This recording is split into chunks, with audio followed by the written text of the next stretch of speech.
자, 오늘은 세 가지 다른 전쟁인데요. 너무나 유명한 그 다윗 이야기죠. 우리 칠드런 스토리에서 빠지지 않는 단골 메뉴이기도 하거니와. 여러분, 사실 인류의 역사는 전쟁의 역사입니다. 사람들이 왜 이렇게 싸우는 걸 좋아하는지 모르겠어요. 그렇죠? 그리고 이제 정치학자들의 얘기를 하면은 보통 나라의 경우 붙어있는 나라가 한 90% 이상이 전쟁이 일어난다고 하죠.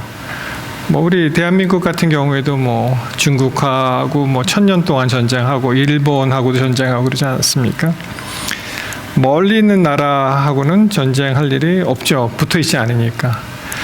그래서 우리도 사실은 서로 이렇게 가까이 지내면서 만나시는 분들 가운데 굉장히 다툼이 있지 멀리 떨어진 사람하고는 없는 것은 사실입니다.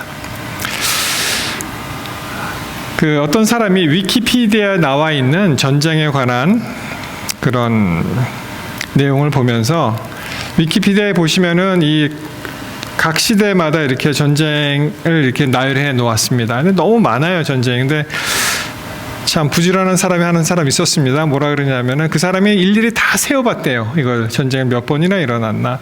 그래서 BC 3200년부터 AD 2000년까지 쭉 세어봤는데, 이 사람의 이야기를 근거로 말씀드리면 한 8700건의 전쟁 역사가 있었다고 합니다. 8700건.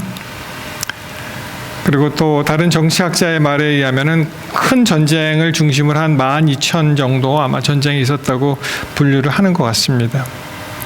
그래서 주로 1800년대와 1900년대 이제 전쟁이 급속도로 몰려서 많이 일어났고요. 그 이유 중에 하나는 이 통신 수단이 굉장히 발달하기 때문에 전쟁이 더 그렇게 빈번하게 많이 일어났다, 그런 이야기를 들었습니다. 그래서 인류의 역사는 전쟁의 역사이다.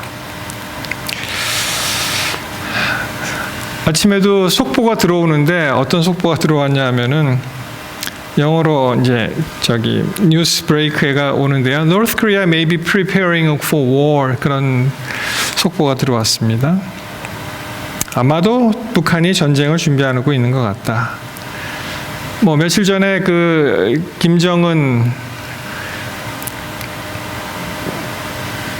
김정은에 의하면은 남한을 이제 주적 개념으로 이제 발표를 하였고, 그 다음에 최근에 초음속 하이퍼소닉 중거리 미사일을 발사했잖아요. 그래서 연일 위협의 수위를 높이고 있는 것은 사실이고요.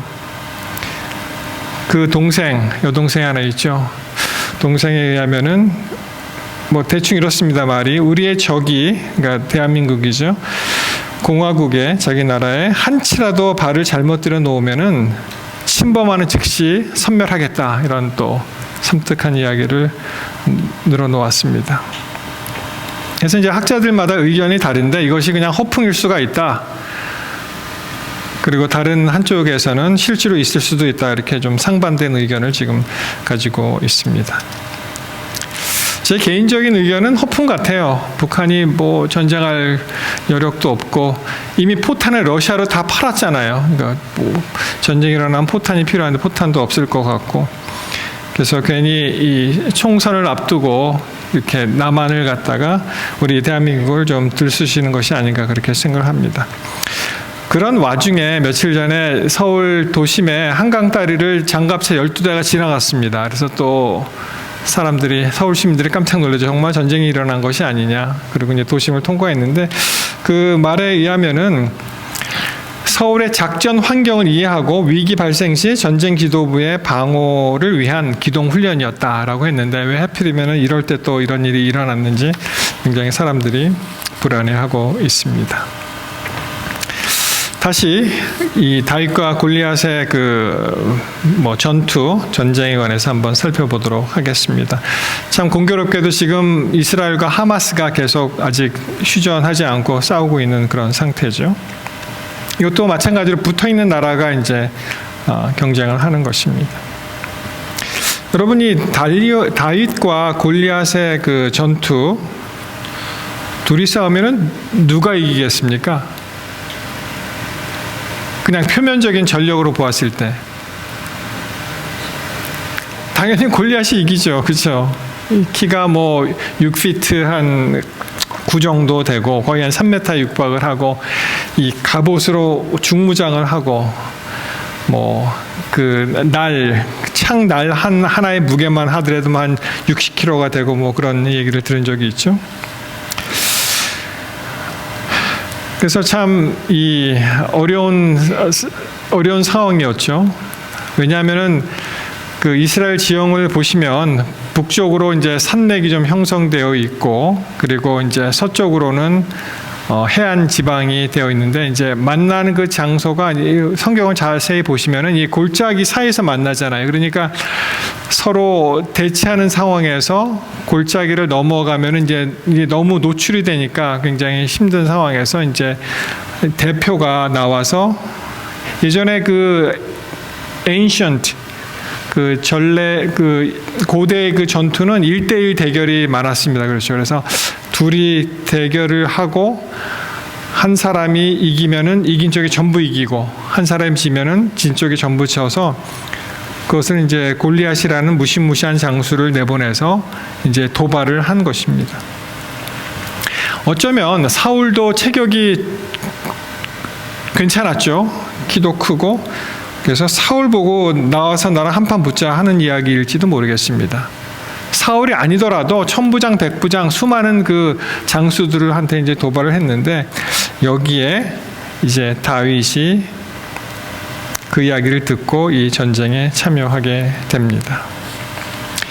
여러분 사실은 이 다윗이 이 세 가지 전쟁을 함께 하고 있었습니다. 이 대목에서 우리는 골리앗의 전투를 먼저 이제 생각을 하지만 사실 그에 앞서서 자기 내부와의 전투가 있었습니다. 그렇죠? 여러분 잘 아시는 대로 그 장형, 큰형 엘리압이 다윗에게 이제 시비를 겁니다.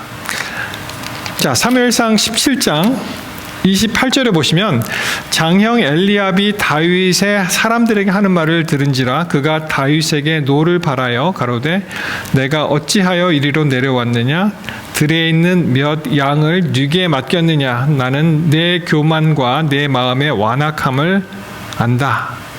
내가 전쟁을 구경하러 왔다.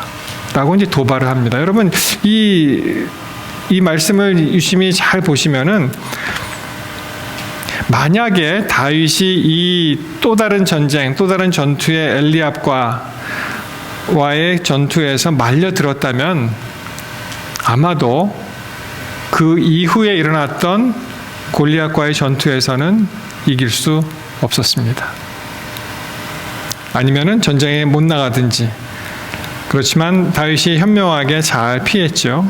간단하게 대답을 합니다. 29절에 보시면 다윗이 가로되 내가 무엇을 하였나이까 어찌 이유가 없으리까 하고 그냥 무시하고 그냥 접어버리고 let it go 하고 돌이켜 다른 사람을 향하여 전과 같이 말하며 백성이 전과 같이 대답을 했다. 이렇게 말이 나옵니다. 여러분 사실 역사에서도요. 임진왜란, 제가 참 임진왜란을 좋아한다기보다 굉장히 관심 있게 많이 이제 그때마다 이제 보고 또 관련된 서적이나 이런 것을 많이 보는 편인데 그때도 임진왜란을 구한 것은 사실 이순신 장군이었죠. 일본의 목표는 부산을 함락시키고 곧장 한양으로 올라갈 때 이제 점점 전선이 길어지면 이 보급로가 길어집니다. 그렇죠? 그래서 이제 보급을 제대로 받지 못하면 싸움에서 이길 수가 없는데 그 보급로를 확보하기 위해서 이제 해상을 이용해서 이제 한양까지 가는 그 길을 이제 일본에서는 그때는 왜입니까? 왜에서는 택했는데 그만 이순신 장군으로부터 말하자면은 이제 스탑이 된 거죠. 그래서 그 전투가 어려워집니다. 여러분 이 이순신 장군의 그 이야기 다 우리 어렸을 때 충무공 이순신 이야기를 많이 들었을 겁니다. 전쟁의 신이죠. 이순신 하면은 이순신 전쟁의 신. 어떤 학자는 이렇게 얘기합니다. 23전 23승. 23번 나갔는데 23번 다 이긴 그런 사람이다. 물론 이순신 장군은 딱 전세를 봐서 이길 수 없는, 자기에게 불리한 그런 전쟁은 하지 않았습니다. 딱 판단해서 하지 않고 이길 수 있는 전쟁만 나가서 이겼다, 이렇게 볼 수 있고, 제가 어렸을 때 왜 그러면은 이순신이 공격적으로 일본이 대마도로부터 오는 그런 함선을 공격하거나 뭐 그러진 않았을까, 그런 생각을 하고 있었는데, 이순신은요 자기가 딱 봐서 이길 수 있는 전쟁에 뛰어들었고 그것을 승리로 이끌었습니다. 그래서 이제 일본에서는 뭐라고 얘기하냐면은, 임진왜란을 일으킨 도요토미 히데요시 같은 경우에는 이순신과의 전쟁은 이제 하지 마라, 그렇게 지침을 내렸습니다. 여기에 이제 플립사이드 스토리가 있죠. 왜냐하면 이순신을 도저히 이길 수 없기 때문에 모함과 계략으로 그를 파직시킵니다. 그 이유는 선조 대왕이 이순신으로 하여금 어느 지역에 가서 싸울 것을 명령을 했는데, 이순신이 딱 보고 이것은 아니다라고 판단해서 그 말을 듣지 않았어요. 그랬더니 이제 선조가 이제 화가 나서 그를 이제 서울로 압송시키고 거의 죽기 직전까지 고문을 하고 죽을 뻔했는데, 그가 유성령의 도움으로 다시 한번 살아나게 됩니다. 문제는 내부에서 이게 몰락을 하니까 거의 임진왜란을 잃어버릴 정도로, 승리를 잃어버릴 정도의 그러한 위험이 있었다는 것입니다. 그래서 그 다음에 나오는 그 원균이 거의 모든 함대를 다 잃어버렸죠. 그리고 겨우 한 12척이 남은 걸 갖고 이제 나와서 결국은 나라를 지키게 되었는데, 여러분 여기서 다윗의 적은 엘리압이 아닙니다. 같은 형제, 같은 이스라엘 군대가 다윗의 적이 아니에요. 다윗의 적은 바로 적이 따로 있었잖아요. 골리앗이었습니다. 블레셋이었습니다. 거기에 다윗은 넘어가지 않았습니다. 그래서 이 다윗은 골리앗과의 전투에서 또 다른 전쟁을 했었는데, 그것이 바로 엘리압과의 일종의 말싸움 내지는 전쟁이었는데, 거기서 슬기롭게 이것을 극복하게 됩니다. 다윗은 내부의 적과 외부의 적을 정말 분명하게 판별을 하였고 거기에 넘어가지 않았습니다. 여러분, 이 골리앗과의 전투에서 또 다윗이 만나는 다른 또 전투가 있었어요. 어떤 전쟁이 있었는데 그것이 바로 사울이었습니다. 그 일이 있은 다음에, 그 다음에 쭉 나오는 말씀을 보시면, 다윗이 한 말을 사울 왕이 이제 듣게 되었고, 그리고 사울이 다윗을 부르게 됩니다. 그게 이제 32절에 나오죠. 다윗이 사울에게 고하여 그를 인하여 사람이 낙담하지 말 것이라, 주의 종이 가서 저 블레셋 사람과 싸우겠다, 그렇게 얘기합니다. 참 이 말씀이 참 재밌습니다. 왜냐하면은 이 한글 성경 표현에 보시면 그 사람으로 인해서 낙담하지 말라, 다윗이 그렇게 얘기했죠. 그런데 다윗을 낙담시킨 사람은 따로 있었습니다. 그것이 바로 사울이었습니다. 자, 33절에 보시면 사울이 다윗에게 이르되 내가 가서 저 블레셋 사람과 싸우기에 능치 못하리니, 뭐라고 얘기해요? 너는 소년이고 그는 어려서부터 용사다, 이렇게 얘기를 합니다. 물론 이 사울의 말은 맞죠. 객관적으로 그 사실적인 그 묘사를 했지만, 여러분 우리 사람들 간의 관계도 마찬가지입니다. 아무리 사실이라도 할 말이 있고 하지 않아야 할 말이 있어요. 근데 어떤 사람은 뭐라 얘기해요? 나는 그냥 사실대로 얘기했다, 나는 뭐 뒤끝이 없다, 그렇게 얘기하는 사람이 있죠. 자, 다윗은 골리앗으로 인해서 낙담하지 말라고 했고, 참 공교롭게도 사울은 다윗을 낙심시킵니다. 한마디로 이제 무시하는 거죠. 너는 아직 애송이다, 소년이다. 네가 어떻게 거기서 나와서 싸우겠느냐. 골리앗을 봐라, 그는 어려서부터 큰 용사다, 이렇게 이야기를 합니다. 자, 다윗의 두 번째 전쟁, 사울과의 전쟁에서 다윗이 우리가 낙담되는 말을 들었을 때 거기에 주저앉지 않고 다시 일어날 필요가 있죠. 다윗이 거기에 전혀 동요하지 않고 사울에게 얘기합니다. 34절에 보시면 주의 종이 아비의 양을 지킬 때에 사자나 곰이 와서 양떼에서 새끼를 움키면 내가 따라가서 그것을 치고 그 입에서 새끼를 건져내었고 그것이 일어나 나를 해하고자 하면 내가 어떻게 했다고요? 그 수염을 막 이렇게 붙잡고 그리고 그것을 쳐 죽였다. 이렇게 얘기합니다. 그러면서 하는 말이 내가 사자와 곰도 이렇게 물리쳤는데 하물며 하나님의 군대를 모욕하는 이 들짐승도 못한 이 블레셋 사람, 이 사람을 내가 가만히 두지 않겠다. 그도 짐승의 하나와 같이 될 것이다 라고 이야기를 합니다. 여러분, 이 다윗은 참 대단한 사람이었죠. 우리가 얼마나 많은 경우에 낙담하고 실망하고 주저앉습니까? 전에 여러분 다 잘 아시는 한국의 정말 국민 여배우, 그 사람이 왜 죽었습니까? 열받아서, 그렇죠? 낙담되고 살기가 싫어지는 거예요. 제 정신이면은 아직도 굉장히 어린 그 남매를 두고 그렇게 자살할 수는 없죠. 사람의 말이 힘이 있는 것이 사람을 죽일 수 있는 그런 힘이 있는 거예요. 사람을 살릴 수도 있고 죽일 수도 있고. 또 최근에 어떤 남자 배우가 또 세상을 떠났죠. 여러분 잘 아시는. 근데 그가 출연했던 어떠한 그 드라마에 그가 쓴 대화가 있다는 거예요.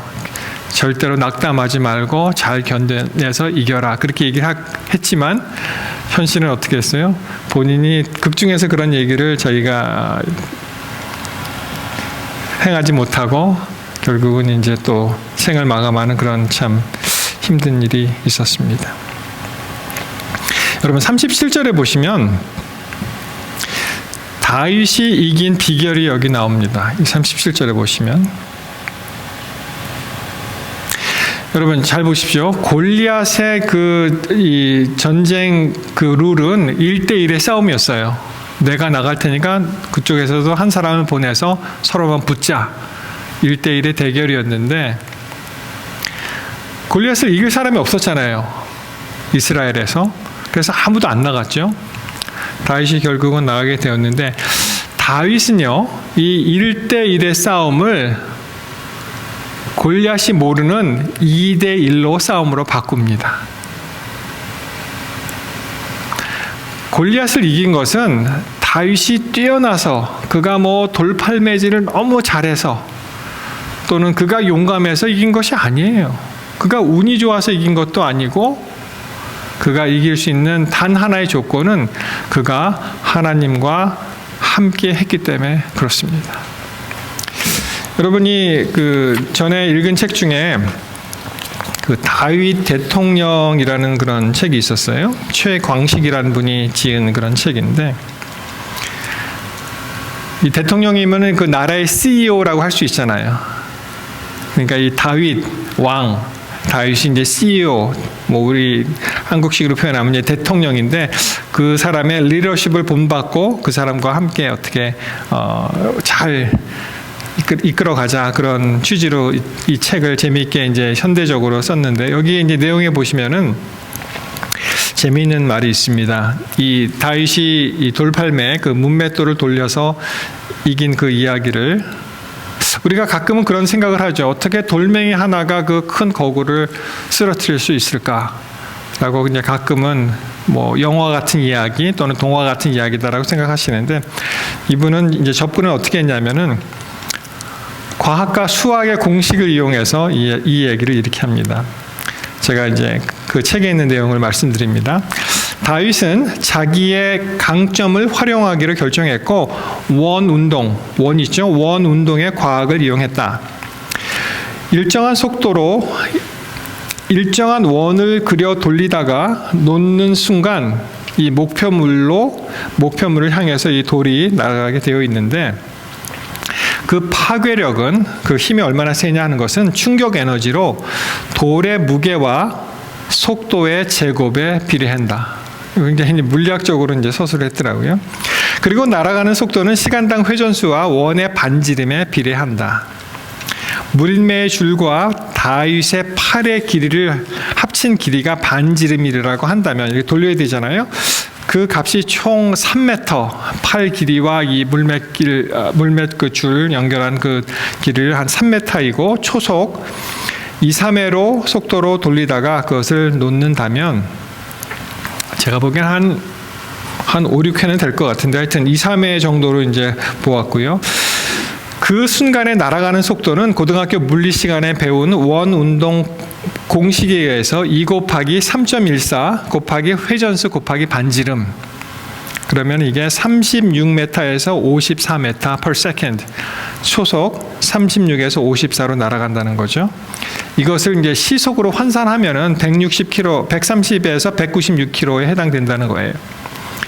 우리 마일이 익숙하신 분을 위해서 80마일에서 120마일로 이제 던지는 겁니다. 그러니까 아무리 빨리 그 야구 선수가 야구공을 던져도 이 속도가 안 나오죠.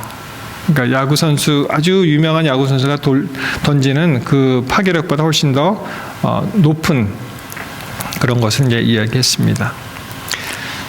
근데 여기서는 또 의심이 되는 게 있는데, 뭐 파괴력은 그렇다고 치더라도 얼마나 정확하게 맞출 수 있느냐가 또 관건이잖아요.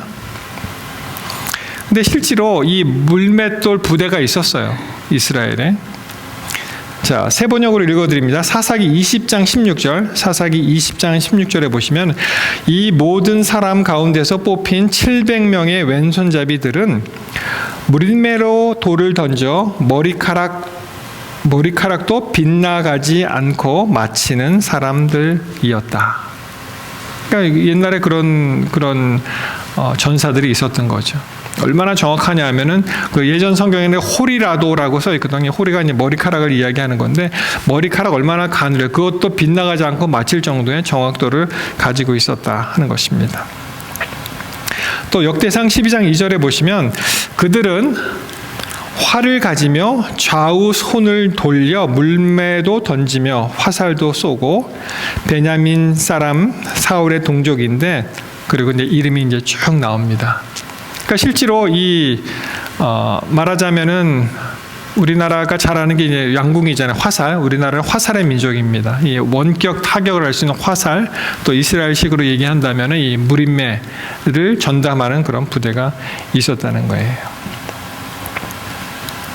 여러분, 그렇지만 다윗이 아무리 용맹하고 기술이 좋고 돌멩이를 잘 맞힐 수 있는 그러한 실력을 가지고 있더라도 진짜는 누구예요? 하나님이 함께 하신 거기 때문에 그가 이겼습니다. 여러분, 저는 이 말씀을 이제 묵상을 하면서 다윗은 무엇으로 하여금 그렇게 강하게 만들었을까? 여러분 어떻게 생각하세요? 다윗이 이렇게 용맹하게 될 수 있는 결정적인 요인이 어떤 사건 때문에 그렇습니까?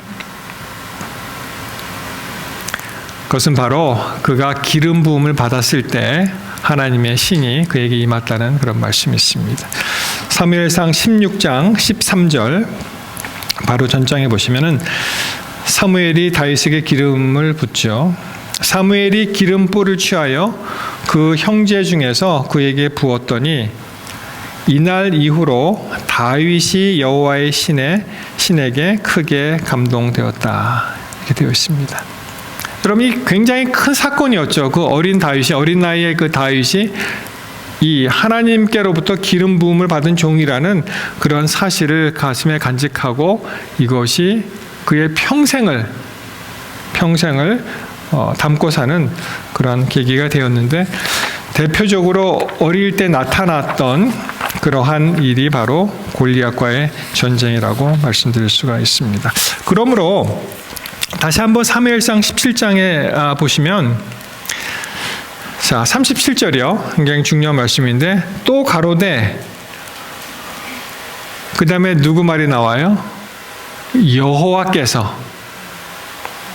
자기를 구원한 것은 자기의 힘이 아니고 자기의 용기가 아니고 자기의 능력이 아니라 여호와께서 어떻게 했다고요? 나를 사자의 발톱과 곰의 발톱에서 건져내었은즉 나를 이 블레셋 사람의 손에서도 건져내시리이다 라고 그가 고백을 합니다.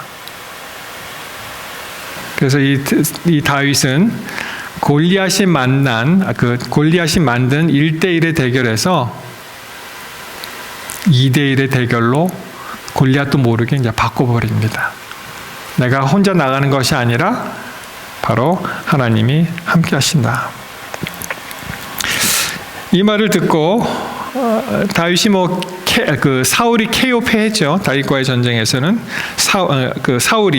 사울이 다윗에게 이르되 가라 여호와께서 너와 함께 계시기를 원하노라. 저는 이 말씀이 사울이 여태까지 한 모든 그 과오도 많고 그렇지만 참 어떻게 사울한테 이런 말이 나왔을까 할 정도로 감동을 주는 말이었습니다. 이것보다 더 어떻게 얘기하겠어요? 사울이 이럴 때도 있었네 할 정도로 여호와께서 너와 함께 계시기를 원하노라. 그리고 아직도 사울은 사울 생각을 갖고 있었죠. 자기의 군복을 줍니다. 다윗이 입었죠. 안 맞는 거예요. 이게 다 필요 없습니다. 이것은 하나님이 함께 하시는데. 그리고 40절에 보시면 손에 막대기를 가지고 시내에서 매끄러운 돌 5을 골라서 자기 목자의 제구 곧 주머니에 넣고 손에 물매를 가지고 블레셋 사람에게 나갔다. 이렇게 얘기합니다.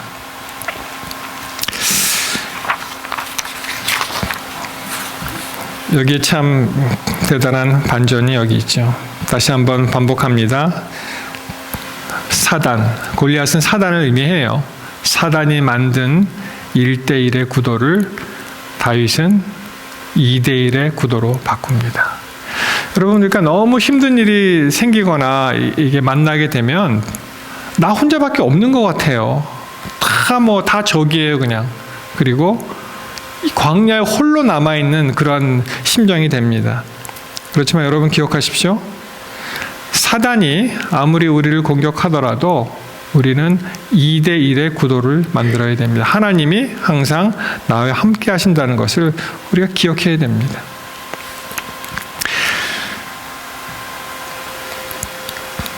시편 34편 17절에 보시면 의인이 부르짖음에 여호와께서 들으시고 그들의 모든 환난에서 건지셨도다. 환난 가운데 있는 우리를 하나님께서 건지신다고 약속하십니다. 시편 46편 1절 하나님은 우리의 피난처시요 힘이시니 환난 중에 만날 큰 도움이시라. 여러분, 우리가 다 전쟁 가운데 살고 있잖아요. 사실은 무슨 정말 남북한이 대치해서 포를 쏴야 전쟁입니까? 일생 삶이 우리가 전쟁과 같은 삶을 살고 있습니다. 자, 시편 91편 15절.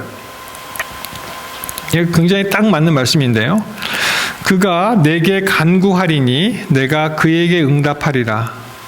그들이 환난 당할 때에 내가 그와 함께하여 그를 건지고 영화롭게 하리라 말씀하십니다. 시편 91편 15절. 내가 그에게 응답하겠고 환난 당할 때 내가 그와 함께 하여 그를 건지고 영화롭게 하겠다 말씀하십니다. 그래서 사실 다윗의 무기는요 5개의 돌멩이가 아니었습니다.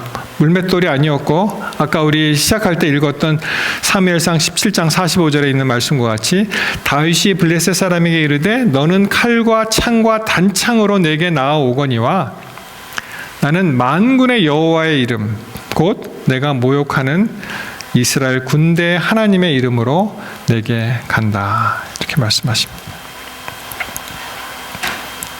그가 나간 것은 하나님과 함께 나간 것입니다. 그것을 하나님의 이름으로 나아갔다고 말씀을 하셨어요. 여러분, 우리가 이 사람들하고도 이렇게 다툴 때 또 힘든 그러한 인간관계 속에서 기억해야 될 것이 있는데 그 사람을 보지 마시고 그 사람 뒤에 있는 사단을 보게 되시기를 바랍니다. 그 사람이 나를 괴롭히는 게 아니에요. 그렇게 조종한 사단, 우리의 대적인 사단이 그렇게 만든 것입니다. 그래서 예수님께서도 베드로에게, 베드로가 사단은 아니죠. 그렇지만 뭐라고 했어요? 사단아 물러가라 라고 말씀을 하신 것입니다. 그래서 이 하나님의 이름은 하나님의 속성을 나타내고요. 하나님의 속성은 하나님의 말씀을 통해서 우리가 알게 됩니다. 그래서 전에 한번 말씀드린 적이 있는데요. 정말 이 말씀을 붙들고 살게 되시길 바랍니다. 이 5가지의 그 돌을 갖다가 이제 이 다윗이 주었다고 되어 있는데 뭐 여러 이야기들이 많이 있죠. 왜 하필이면 5이냐? 다윗은 또 믿음이 없었다 이런 말도 합니다. 하나면 되지. 하나로 딱 맞추면 되는데 왜 5개 스페어로 4개나 더 달고 가느냐? 제가 보기에는 그냥 이렇게 잡으니까 5개가 잡힌 게 아닐까요? 하나만 이렇게 고르는 것이 아니고 이렇게 쓱 잡으니까, 그렇죠?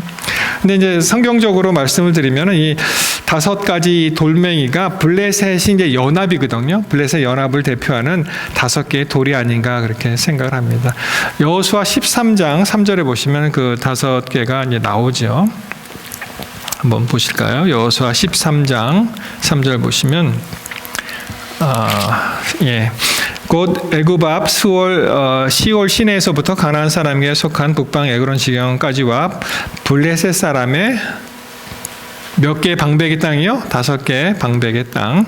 그리고 이야기가 나오죠. 가사, 아스돗, 아글론, 가드, 에그론. 그렇죠? 이 블레셋의 그 대표가 이제 5 방백이 있다면은 이 골리앗은 바로 이제 가드 사람이라고 되어 있죠. 그래서 이 상징적으로 보면은 이 5개의 돌은 이 블레셋을 대적할 수 있는 그러한 것이다 이렇게 말씀을 드릴 수가 있습니다.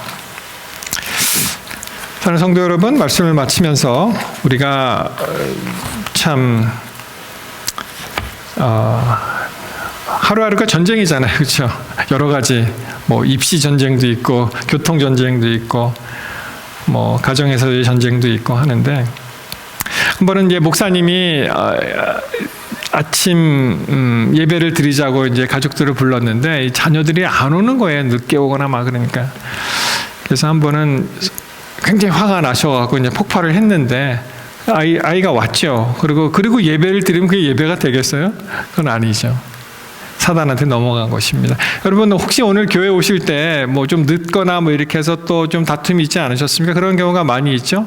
늦고 싶진 않은데 다른 가족이 늦게 와서 또 이렇게 교회에 이제 늦게 되면은 그럼 또 화가 날 수가 있죠. 그러고 와서 예배를 드리면 또 그게 무슨 은혜가 되겠어요, 그렇죠?